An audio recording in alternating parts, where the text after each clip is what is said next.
मला नाही माहीत मी लग्न करेन की नाही. मला आहे ना बीचवर लग्न करायचं आहे. आपली आपली माणसं आणि बीचवर लग्न करायचं आणि मस्त नवारी नेसायची.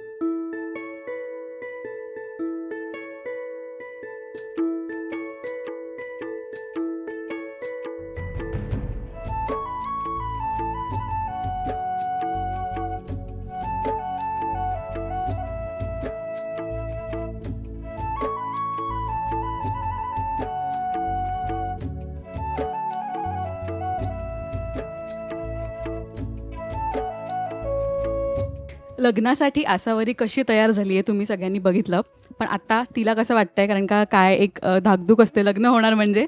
आसावरी काय आता मनात वाटतं? खूप भीती वाटते कारण खरं तर आसावरी पळून लग्न करते आणि आईवडिलांच्या विरुद्ध जाऊन लग्न करते. तर ती धाकधूक आहे, कुठेतरी तिच्या मनात शंका आहे की हे तिने केलं पाहिजे की नाही, आणि हे जर तिने केलं तर आईवडिलांचं काय होईल, मग मी असं केल्यामुळे माझ्या बहिणींच्या लग्नाच्या वेळेला प्रॉब्लेम्स येऊ शकतात.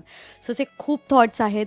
पण तिला एकीकडे असं पण वाटतंय की ठीक आहे, गौतम साथ देतो आहे ना, तर कुठेतरी होऊ शकतं हे.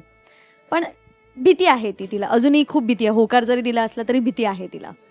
आणि आय एम शुअर जुई, आपण लहानपणी सगळ्या मुलींनी केलं असतं की आईची साडी नेसून नथ घालून हे सगळं आपण एक फोटो आरशामध्ये एक तासन तास स्वतःला बघितलं, राईट. पण आत्ता सीनसाठी का होईना नवरीच्या वेशात आल्यावरती एक वेगळीच फिलिंग असते.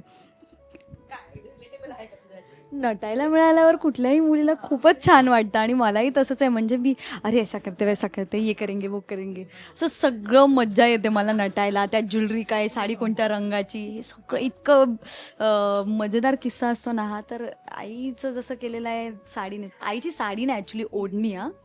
आईची ओढणी नेसायची आणि ज्वेलरी घालायची, नथ घालायची आणि नटून बसायचं नवरी बनून. हे केलं आहे आम्ही. बरं, मला सांग आता मालिकेत तर आपली लग्न, आता तू अनेक मालिका करशील, त्यातही मी तुझं लग्न सोहळा असेल.